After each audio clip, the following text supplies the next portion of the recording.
Hello to all. Inorganic chemistry में एक तरह की रिएक्शंस का बड़ा इंपॉर्टेंस होता है और वो है कंपाउंड्स को हीट करने पर डिफरेंट प्रोडक्ट्स बनते हैं और इस तरह की रिएक्शंस का एक पर्टिकुलर पैटर्न होता है। और चाहे से जेई मेन हो या जेई एडवांस हो, इस तरह की रिएक्शंस से रिलेटेड क्वेश्चंस हमेशा आते हैं या इनका कहीं ना कहीं यूज होता है रिएक्शंस में। तो अगर इनको हम एक पर्टिकुलर सीक्वेंस और पर्टिकुलर पैटर्न में याद रखें रिएक्शंस को, तो इन रिएक्शन को मैनेज करना और क्वेश्चन सॉल्व करना हमारे लिए काफ़ी आसान हो जाता है।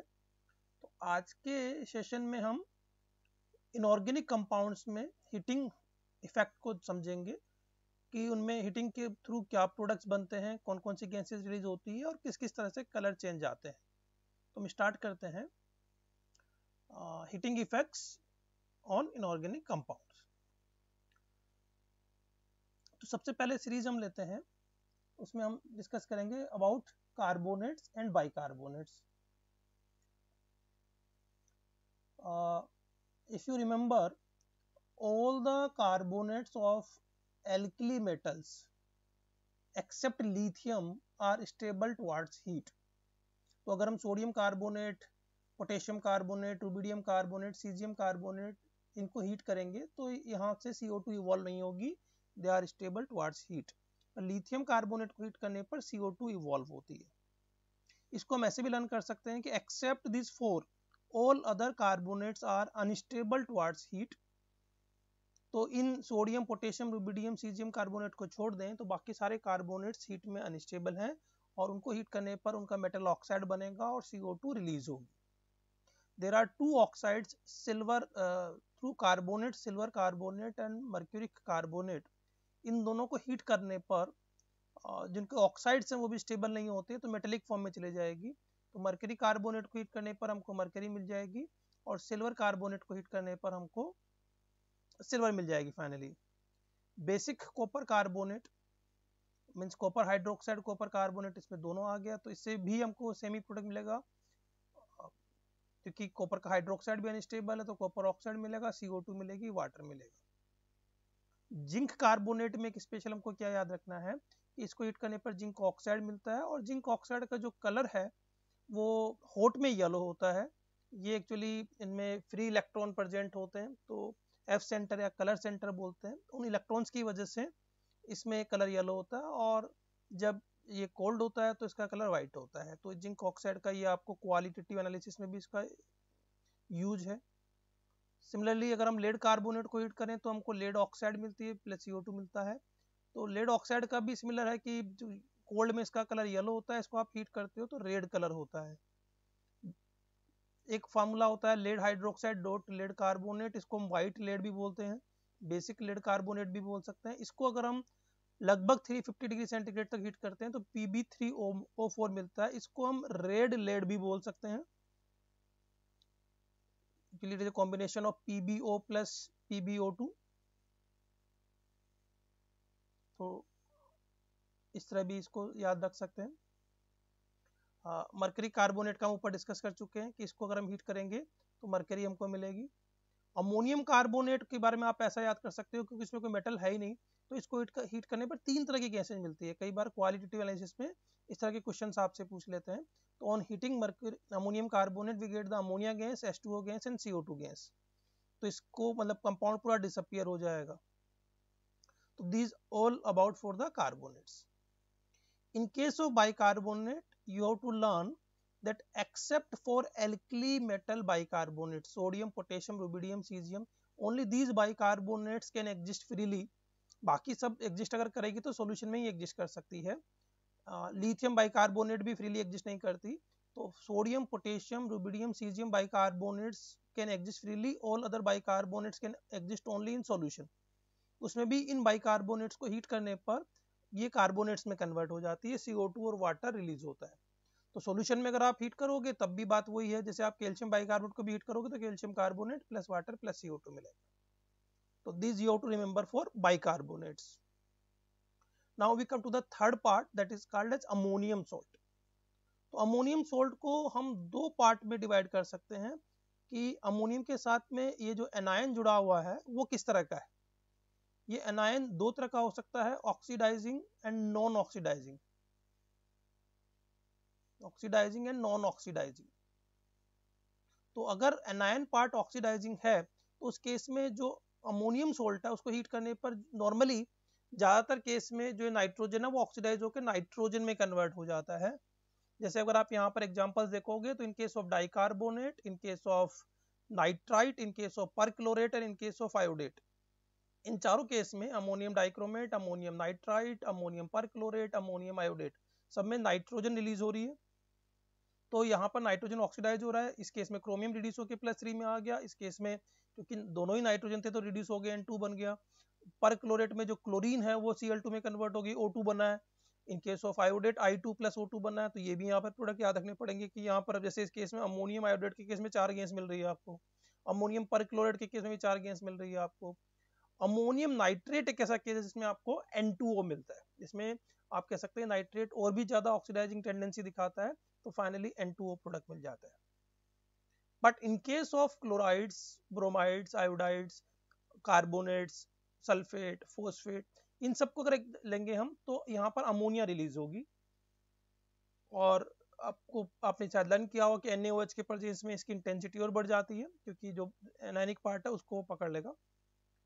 तो अगर नॉन ऑक्सीडाइजिंग एनायन है तो अमोनिया रिलीज होती है, ऑक्सीडाइजिंग है तो नॉर्मली नाइट्रोजन रिलीज होती है, अमोनियम नाइट्रेट के केस में N2O रिलीज होता है। तो this is for ammonium salt. Now we come to the nitrate salt. अब नाइट्रेट सॉल्ट में भी आपको एक चीज लर्न करनी है कि sodium, potassium, rubidium, caesium, again alkali metal nitrates, these are comparatively stable and up less than 800 degree centigrade अगर हम इसको हीट करें तो इस तरह के जो नाइट्रेट्स हैं जिसमें सोडियम, पोटेशियम, रुबिडियम, सीजियम होगा, तो ये जैसे इन केस ऑफ सोडियम NaNO2 बनाएंगे प्लस O2 बनेगा। इस केस में आपका NO2 गैस रिलीज नहीं होगी। इसमें भी लिथियम बाकी की तरह से, क्योंकि एक्सेप्शनल केस है तो वो एल्कलाइन अर्थ मेटल और बाकी की तरह से बिहेवियर शो करेगा। तो अगर हम इन चारों को छोड़कर बाकी नाइट्रेट्स लेंगे तो बाकी नाइट्रेट के केस में मेटल ऑक्साइड बनेगा, NO2 गैस मिलेगी, O2 मिलेगा।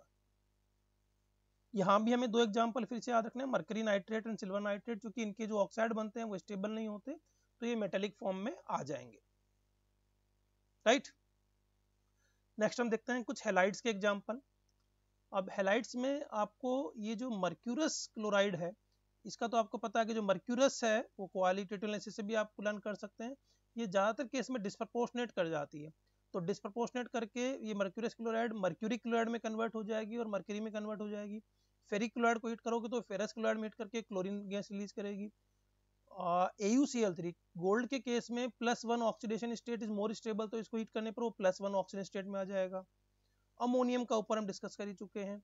लेड थायोसाइनेट जो है वो कॉपर की तरह का टेंडेंसी दिखाता है, जैसे CuHCN2 को भी अगर हम हीट करते हैं तो ये ब्लैक कलर का होता है, ये CuHCN में कन्वर्ट हो जाता है व्हाइट कलर में, प्लस साइनोजन गैस में कन्वर्ट होता है। तो सेम टेंडेंसी लेड भी दिखा रहा है। लेड के केस में +4 ऑक्सीजन स्टेट अनस्टेबल है तो +4 से +2 में कन्वर्ट हो गया और थायोसाइनोजन गैस बना दिया। PbCl4 में भी वैसा ही हो रहा है, PbCl2 बन रहा है प्लस Cl2 बन रहा है। इसमें हमने एक एग्जांपल ये देखा था कि PbI4 बनता ही नहीं है क्योंकि I- की जो ऑक्सीडाइजिंग रिड्यूसिंग पावर है वो Cl- और Br- से ज्यादा होती है, तो PbI4 एग्जिस्ट ही नहीं करता। जबकि लेड की +4 ऑक्सीजन स्टेट तो कॉमन है, PbCl4 बनता है लेकिन अनस्टेबल है।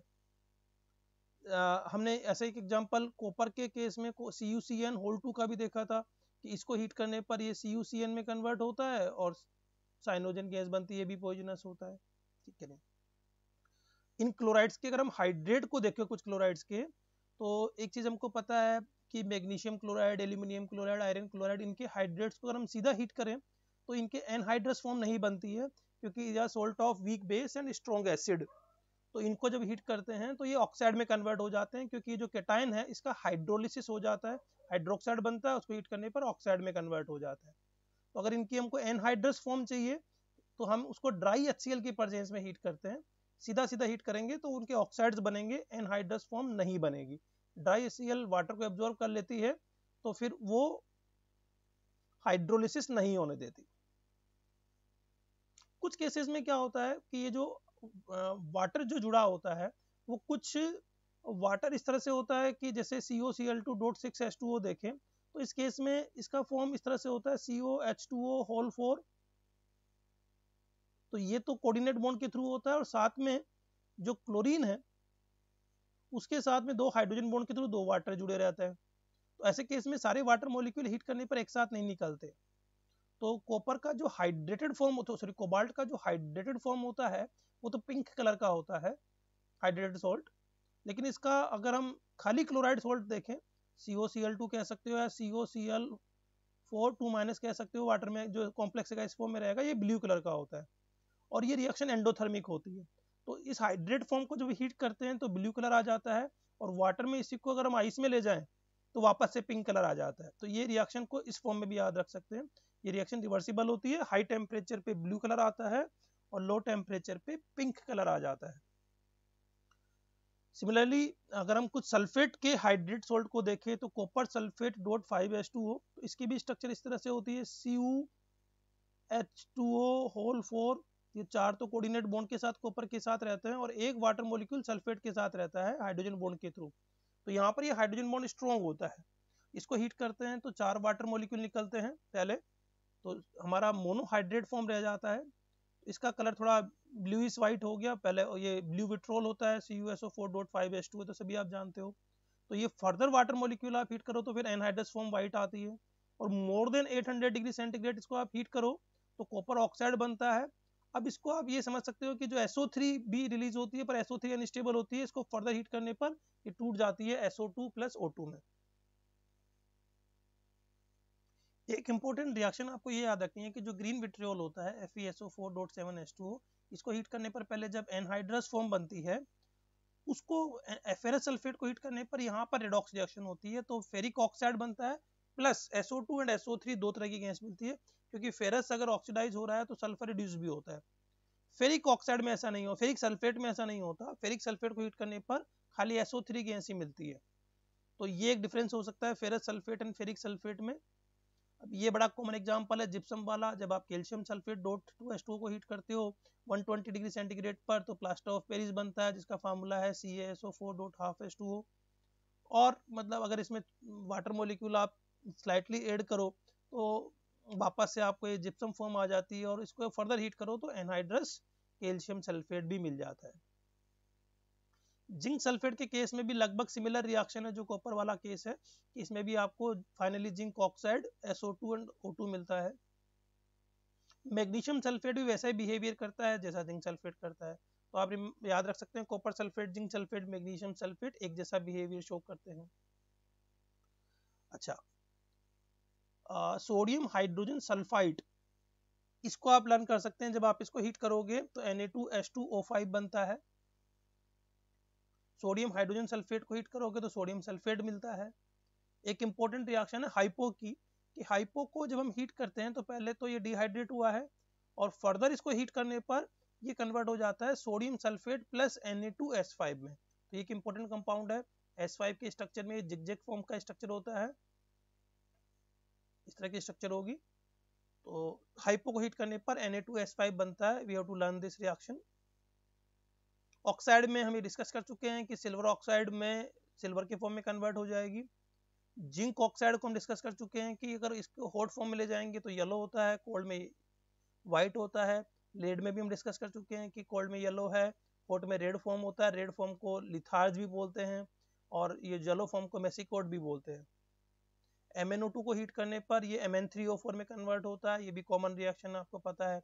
Pb3O4 ये रेड लेड है, इसमें चूंकि PbO और PbO2 दोनों है, इसको हीट करने पर पूरा फाइनली PbO में कन्वर्ट हो जाता है लिथार्ज फॉर्म में। तो लिथार्ज और रेड लेड में यही फर्क है कि रेड लेड में कॉम्बिनेशन PbO प्लस PbO2 दोनों का है, लिथार्ज खाली PbO है। एक मरकरी की रिएक्शन भी हमको याद रखनी है कि मरकरी ऑक्साइड येलो कलर का होता है, लेकिन इसको अगर हम हीट करें तो रेड फॉर्म में दिखाई देता है। अल्दो अनस्टेबल और स्ट्रॉन्ग हीट करेंगे तो मरकरी रिलीज हो जाएगी। मर्क्यूरिक आयोडाइड नॉर्मली हम रेड फॉर्म बोलते हैं, पर ये जो रेड फॉर्म है वो नॉर्मल टेम्परेचर पे होती है। इसको हीट करें तो जो HgI2 है वो येलो इस सब्लिमेट फॉर्म में हमको दिखाई देता है। इसको वापस अब रब करते हैं तो रब करने पर ये रेड कलर का दिखाई देता है। तो कई बार HgI2 का दोनों कलर मेंशन हो सकता है, कुछ क्वेश्चंस में येलो आ जाता है, कुछ क्वेश्चन में रेड आ जाता है, तो you have to learn it. CrO3 को हीट करने पर अगेन रेडॉक्स रिएक्शन होती है, Cr2O3 बनता है, O2 मिलता है। CrO5 ये आपका बटरफ्लाई स्ट्रक्चर है। आप लोगों ने क्वालिटेटिव एनालिसिस में लर्न किया होगा कि जब CrO5 बनता कैसे है, जब क्रोमेट को हम H2O2 के साथ एसिडिक मीडियम में कराते हैं, लेकिन वो स्टेबल कब होता है CrO5? खाली ऑर्गेनिक सॉल्वेंट में। इन एसिडिक सॉल्वेंट और एक्वा सॉल्वेंट ये टूट जाता है इसी फॉर्म में Cr2O3 प्लस O2 में। तो वही चीज आप कह सकते हो, इसको हीट करोगे तब भी इस तरीके से टूट जाएगा। एक इंपॉर्टेंट रिएक्शन है कि अगर हम पोटेशियम डाइक्रोमेट को हीट करें, तो ये तो ऑरेंज कलर का है, तो इसमें रेडॉक्स रिएक्शन होती है, डिस्प्रपोर्शनेशन होता है, ये टूट जाता है पोटेशियम क्रोमेट में। पोटेशियम क्रोमेट का तो येलो कलर है, साथ में ये टूट जाता है Cr2O3 में जिसका ग्रीन कलर है, और O2 गैस रिलीज होती है। तो ऑरेंज कलर दो तरह के कलर कंपाउंड बना रहा है, येलो एंड ग्रीन, और साथ साथ में ऑक्सीजन गैस रिलीज कर रहा है। तो ये एक इंपॉर्टेंट रिएक्शन है। तो there is one more important reaction, वो आपको याद रखनी पड़ेगी कि आपके पता है कि जो फॉस्फोरिक एसिड है उसके तीन तरह के सोल्ट है H3PO4 के। तो पहला सोल्ट होता है इसका NaH2PO4, दूसरा सक्सेसिव सोल्ट बनेगा Na2HPO4, और फर्दर इसका सोल्ट बनेगा Na3PO4। पहले को पढ़ेंगे सोडियम डाइहाइड्रोजन फॉस्फेट, दूसरे को पढ़ेंगे सोडियम हाइड्रोजन फॉस्फेट, और तीसरे को पढ़ेंगे सोडियम फॉस्फेट। तो सोडियम डाइहाइड्रोजन फॉस्फेट अगर इसको हीट करेंगे तो मेटा फॉस्फोरिक एसिड का सोल्ट बनेगा, जिसको हम पढ़ेंगे सोडियम फॉस्फेट। और अगर हम सोडियम हाइड्रोजन फॉस्फेट को हीट करेंगे तो पायरोफॉस्फोरिक एसिड का सोल्ट मिलता है, उसको हम पढ़ेंगे sodium pyrophosphate Na2P4O7। And Na3PO4 ये स्टेबल है हीट में, ये किसी में कन्वर्ट नहीं होता। तो आपको मेटाफॉस्फोरिक एसिड, पायरोफॉस्फोरिक एसिड ऐसे याद रख लो, उनके सोल्ट याद रखेंगे। तो सोडियम फॉस्फेट, सोडियम मेटाफॉस्फेट कह सकते हैं उसको, और सोडियम पायरोफॉस्फेट। तो sodium metaphosphate, sodium pyrophosphate, and no change. इन तीनों सीरीज के सोल्ट को इस तरह लर्न करेंगे। एक सोल्ट है यहाँ पर फॉस्फोरस का, इसको हम माइक्रोकॉस्मिक सोल्ट भी कहते हैं, सोडियम अमोनियम HPO3.4H2O। इस माइक्रोकॉस्मिक सोल्ट को हीट करेंगे तो फाइनली इसमें भी वाटर और अमोनिया रिलीज हो जाता है, और NaPO3 मिल रहा है, यानी कि वही सोडियम मेटाफॉस्फेट मिलता है। तो ये एक बीड की तरह से मासी कंपाउंड है, और इसको हम बीड टेस्ट में, ड्राई टेस्ट में यूज करते हैं इस कंपाउंड को भी, जैसे बोरेक्स बीड टेस्ट करते हैं उसी तरीके से इसका भी यूज होता है, राइट। मैग्नीशियम अमोनियम फॉस्फेट, इसको आप क्वालिटेटिव एनालिसिस में ग्रुप 6 में देखते हो, ये एक व्हाइट कलर का सोल्ट है। इसको अगर आप हीट कर दोगे तो ये भी Na2P2O7 बनाएगा, तो मैग्नीशियम पायरोफॉस्फेट बनाएगा, ये भी व्हाइट ही कलर का है पर अमोनिया रिलीज कर देगा। कंसंट्रेटेड HNO3 को जब आप हीट करते हो तो ये भी रेडॉक्स रिएक्शन शो करती है। इसको भी आप क्वालिटेटिव एनालिसिस में जब एनायंस का टेस्ट करते हो, नाइट्रेट का टेस्ट, नाइट्रेट को जब कोंक H2SO4 के साथ रिएक्शन कराते हो तो यही चेंज आता है, तो NO2 गैस वहां पर ऐसे रिलीज होती है। लर्न ये करना है कि साथ में O2 भी रिलीज होती है, राइट। H2SO4 को आप हीट करो तो डिहाइड्रेट हो जाता है, ये रिएक्शन आपको पता है। और चूंकि SO3 अनस्टेबल है, हायर टेम्परेचर पे हीट करोगे तो ये SO2 प्लस O2 में टूट जाएगी। H2SO3 जो है अगर आप इसको हीट करोगे डिस्प्रपोर्शनेट होती है, H2SO4 प्लस सल्फर में कन्वर्ट हो जाती है। HNO2 को हीट करोगे HNO3 में कन्वर्ट हो जाएगी, साथ में NO गैस बनाएगी। HClO3 और HOCl ये दोनों अगेन डिस्प्रपोर्शनेट करेगी हीट करने पर, तो HClO3 बना लेगी HClO4 एंड ClO2, और HOCl बना लेगी HClO3 प्लस HCl। ये रिएक्शन भी आप देखते हो जब आप देखते हो कि जैसे हेलोजन की रिएक्शन आप NaOH के साथ कराते हो, तो अगर आप डाइल्यूट NaOH लेते हो तो HOCl ही बनता है, लेकिन आप कंसंट्रेट और हॉट NaOH लेते हो तो फिर आगे आपको क्या मिलता है, NaCl प्लस NaClO3। तो वहां से ये समझ सकते हो कि HOCl को अगर आप हीट करोगे तो दोनों कंपाउंड मिल रहे हैं, इसीलिए कंसंट्रेट NaOH को जब आप हीट करते हो तो इस तरह का बनता है। सिमिलरली आप अगर फॉस्फोरस एसिड H3PO3 और हाइपोफॉस्फोरस एसिड को हीट करोगे H3PO2 को, तो ये दोनों भी डिस्प्रपोर्शनेट होते हैं, दोनों में PS3 रिलीज होता है और साथ में H3PO4 बनता है। H3PO2 से पहले स्टेप में आप ये समझ सकते हो कि H3PO3 बना, और फर्दर हीट करने पर H3PO4 में कन्वर्ट हो जाता है।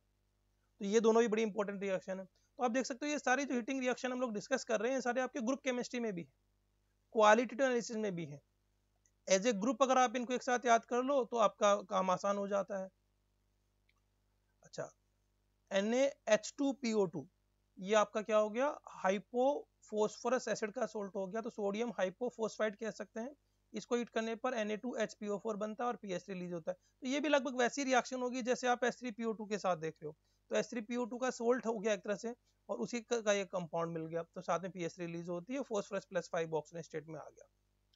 एक इंपॉर्टेंट रिएक्शन इसका रिवर्स है, अगर हम फॉस्फोरिक एसिड को हीट करें तो ये भी स्टेप वाइज जो है डिफरेंट टेम्परेचर पे जाता है।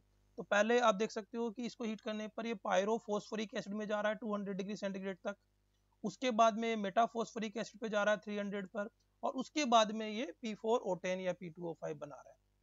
तो पायरो, मेटा एंड उसके बाद में डाइफॉस्फोरस पेंटाऑक्साइड, इस सीरीज में आप याद कर सकते हो।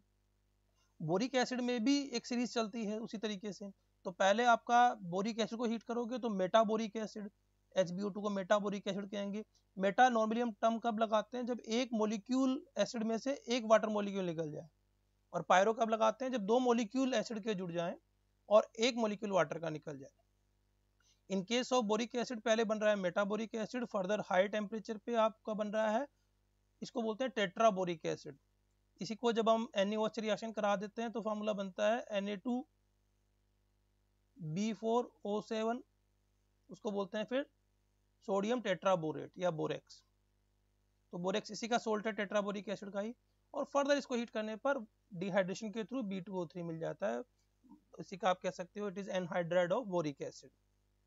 ये बड़ी कॉमन रिएक्शन है। उसके बाद वाली ऑक्जेलिक एसिड को जब आप हीट करते हो, ऑर्गेनिक केमिस्ट्री में भी इसका यूज है, इसको आप हीट करते हो तो ये CO प्लस CO2 दोनों में कन्वर्ट होता है और वाटर रिलीज होता है। इसी के पैरेलल आप ये भी लर्न कर सकते हो कि अगर आप फॉर्मिक एसिड को हीट करते हो तो उसमें कार्बन मोनोऑक्साइड प्लस वाटर मिलता है।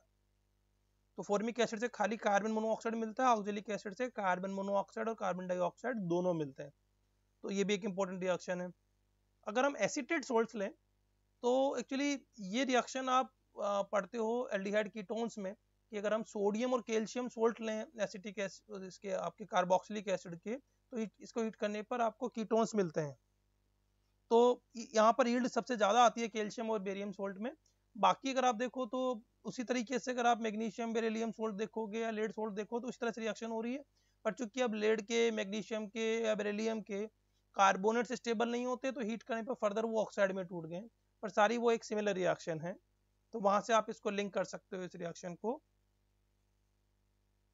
अच्छा, चूंकि ऑक्जिलेट्स में हम समझ चुके हैं कि ऑक्जिलिक एसिड को हीट करने पर CO1 प्लस CO2 मिलता है, तो अब आप यहाँ पे देख सकते हो कि सोडियम ऑक्जिलेट से उसी तरह की रिएक्शन होगी, टिन ऑक्जिलेट से भी वैसा ही हो रहा है, फेरस ऑक्जिलेट से भी वैसा ही हो रहा है। इन केस ऑफ सिल्वर और मरकरी, क्योंकि अब आपका इसके ऑक्साइड स्टेबल नहीं होते तो इसमें CO तक रिएक्शन नहीं रुकती है, फर्दर ये रिएक्शन होके CO2 में कन्वर्ट हो जाता है और मेटल मिल जाते हैं सिल्वर और मरकरी। तो ये आपको लर्न करना है। अच्छा, एक ये भी इंपॉर्टेंट रिएक्शन है कि अगर हम फॉर्मिक एसिड को हीट करते हैं सोडियम के साथ, NaOH के साथ रिएक्शन करा दे तो सोडियम फॉर्मेट बनता है।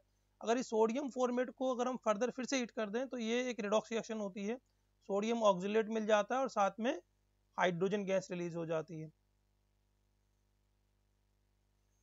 सिल्वर और मर्करी के अगर हम फॉर्मेट लें तो फॉर्मिक एसिड रिलीज होता है और मेटेलिक फॉर्म में आ जाते हैं। तो ये रिएक्शन आप लर्न कर सकते हो। इसके अलावा एक चीज है, जब हम ड्राई टेस्ट करते हैं तो इसमें हमारे पास में एक आता है बोरेक्स बीट टेस्ट। तो बोरेक्स बीट टेस्ट में हम क्या करते हैं, पहले हम एक नॉर्मल फ्लेम को समझ लें, क्योंकि नॉर्मली हम एक फ्लेम में दो तरह के वर्ड यूज करते हैं, oxidising flame and reducing flame. तो ऑक्सीडाइजिंग फ्लेम जो है ना, इस फ्लेम के सबसे टॉप वाला पार्ट होता है जो हमको थोड़ा ब्लूइश दिखाई देता है, और यहाँ पर टेम्परेचर सबसे ज्यादा होता है, ऑक्सीजन की अवेलेबिलिटी सबसे ज्यादा होती है। तो इसके इसमें जो भी मेटल होता है वो लगभग अपनी हाईएस्ट ऑक्सीडेशन स्टेट में ऑक्सीडाइज हो जाता है, और नीचे इस वाले एरिया में कार्बन की अवेलेबिलिटी ज्यादा होती है। तो यहाँ पर चूंकि कार्बन हमारे पास में ज्यादा अवेलेबल होता है तो मेटल लोअर ऑक्सीजन स्टेट में आ जाता है या मेटेलिक फॉर्म में आ जाता है। तो बोरेक्स भी टेस्ट में हम क्या करते हैं, जब हम बोरेक्स को हीट करते हैं तो पहले वो एनहाइड्रेट होता है, जैसा भी ऊपर देख रहे थे, फाइनली वो B2O3 में कन्वर्ट होता है, सोडियम मेटाबोरेट बनाता है। ये जो सोडियम मेटाबोरेट है ये कलरलेस ग्लासी बीड है। इस बीड के साथ में अगर हम किसी मेटल ऑक्साइड को ले जाते हैं और फिर से इस फ्लेम में ले जाते हैं तो उस पर्टिकुलर जब फ्लेम में कलर आता है उस टेस्ट को हम बोलते हैं बोरेक्स बी टेस्ट। तो उस कलर के बेस पर हम थोड़ा एक आइडिया लगा सकते हैं कि कौन कौन सा मेटल हमारे पास में अवेलेबल होगा। जैसे कॉपर का एक एग्जांपल लेते हैं हम, कि अगर हम कॉपर को ऑक्सीडाइजिंग फ्लेम में ले जाएं तो कॉपर सल्फेट को हीट करने पर कॉपर ऑक्साइड बनता है, वो भी ऊपर देख चुके हैं हम। इस कॉपर ऑक्साइड को अगर हम B2O3 के साथ रिएक्शन करा दें या NaBO2 के मिक्सर के साथ रिएक्शन करा दें तो ये दोनों मिलके कॉपर मेटाबोरेट बनाते हैं। तो ये कॉपर मेटाबोरेट जो है एक मास बना, इसको अगर हम अब ऑक्सीडाइजिंग फ्लेम में ले जाएंगे तो वहां पर ऑक्सीडाइजिंग फ्लेम में मतलब हाई टेम्परेचर पे इसका कलर ग्रीन शो होता है और लो टेम्परेचर पे ब्लू होता है। तो यहाँ पर भी वो कॉपर की +1 और +2 ऑक्सीजन स्टेट पे डिपेंड करता है। लेकिन अगर इसको हम नीचे रिड्यूसिंग फ्लेम में ले आए तो रिड्यूसिंग फ्लेम में लाने पर क्या होता है, कॉपर +2 ऑक्सीडेशन स्टेट से वापस 0 ऑक्सीडेशन स्टेट पे आ जाता है। और जो 0 ऑक्सीडेशन स्टेट में इसका कॉपर का जो रेड कलर है, मेटेलिक कलर है, वो दिखाई देना स्टार्ट हो जाता है। तो रिड्यूसिंग फ्लेम में हम कहते हैं कॉपर का रेड कलर आता है, ऑक्सीडाइजिंग में हमारा ब्लू और ग्रीन कलर आ सकता है। तो इसी तरीके से मतलब हम यहाँ पे देखते हैं कि ऑक्सीडाइजिंग फ्लेम में क्रोमियम के लिए अगर देखते हैं तो +3 ऑक्सीजन स्टेट में रहता है, हॉट एंड कोल्ड दोनों ऑक्सीडाइजिंग फ्लेम में, तो क्रोमियम हमेशा ग्रीन कलर का ही दिखाई देता है। रिड्यूसिंग फ्लेम में भी कार्बन क्रोमियम को रिड्यूस नहीं कर पाता तो कलर ग्रीन ही रहता है।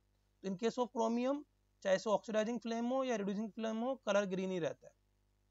मैग्नीज के केस में चूंकि अलग अलग ऑक्सीडेशन स्टेट पॉसिबल है तो ऑक्सीडाइजिंग फ्लेम में हॉट में ये वायलेट रहता है, तो वायलेट का मतलब है +7 ऑक्सीडेशन स्टेट होगी, रेड में वो +4 ऑक्सीजन स्टेट में आ सकता है और कोल्ड में वो +2 पर आ सकता है। तो इसलिए डिफरेंट केस में डिफरेंट कलर दिखाई देते हैं।